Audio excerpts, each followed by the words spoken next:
One of the reasons why highly sensitive people often lack courage or have a low sense of self-worth is because we nurse an inner silent wound.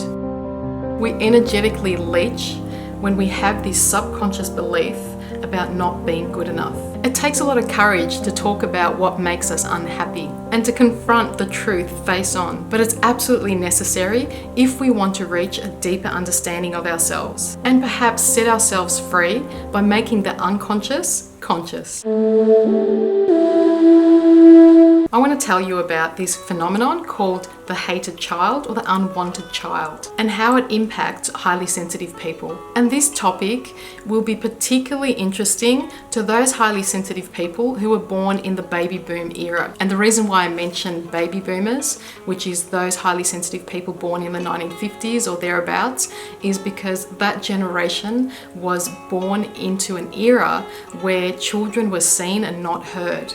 So it was an accepted belief that children don't exist, they don't have a voice, and they're not actually affected by their environment or what's going on within the family. And many of these children actually experience severe childhood neglect. And what people still don't realize is that neglect is actually a form of trauma. The hated or the unwanted child is basically when a child is born and it's from an unplanned pregnancy. So perhaps this pregnancy was a surprise or the child wasn't planned for, and the parents may have seen this as something unwelcome. Perhaps this surprise pregnancy disrupted their lives, and as a result, the parents couldn't connect with their baby and maybe even resented its existence. Some parents may have thought that by having a child, it could salvage an already damaged romantic relationship, and in this case, the baby comes into the world with a sense of duty and obligation and responsibility to somehow save the relationship or to be the perfect baby. And of course, when the baby disappoints the parents and is no longer this fantasized child that they thought it was going to be, this could bring up a lot of anger and rage and disappointment. It's fair to conclude that whatever goes on for the mother, physically, emotionally, will also affect the baby. And also the mother's perception of the world will have an impact on the baby. So if the mother feels unwanted or unsafe with her pregnancy or when she's about to give birth, the baby will also feel unwanted and unsafe in the world. If the birth is traumatic, this could create a sense of hostility and of being unsafe in the world. So you can see how from a very young age, these children develop the core belief that there's something wrong with me and that I don't have a right to exist. And unfortunately, children and infants are impressionable, so we will absorb all of this from our environment and we'll take it upon ourselves and actually adopt it as part of ourselves. So it's not surprising to conclude that if we grow up in this environment with a sense of disappointment that somehow we didn't reach our parents' expectations of us, that we failed. And if we haven't lived up to our parents' expectation of us,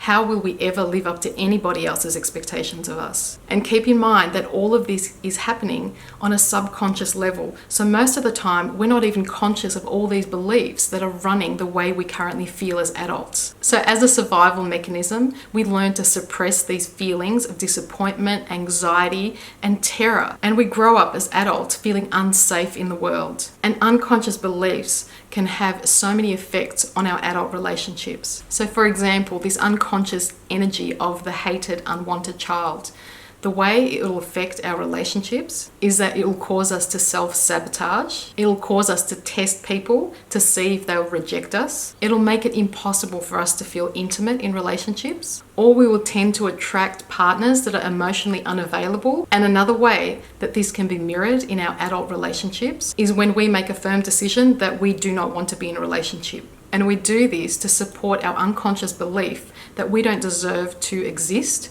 and that the environment, people, the world, society will reject us. So it's important, whatever actions you choose to make in your life, become conscious of, are you doing it from a place of truth or are you doing it from a place of reactivity? And the fascinating thing about the hated child, the unwanted child phenomenon, is that it asks us to connect to our heart center. It asks us to show courage and to feel worthy enough to ask for what we want, to speak out about what makes us unhappy, and that we have a right to exist and build a life based on our preferences. And it's also asking us to make a conscious realization that we are no longer responsible for our parents' happiness, that we are absolutely free. We are not tied to anyone. We are not here to please or save the world, that we are our own person. And it takes a lot of courage to honor your heart and to listen to what it tells you and how you feel. And this is a challenge for a lot of highly sensitive people. So I hope this information brought you some clarity, and it may or may not resonate with everybody, but I know there is a big part of the community who will really understand, and that there is a positive message behind some of these really negative experiences. And I hope this helps you understand a little bit deeper about why you might be feeling the way you do.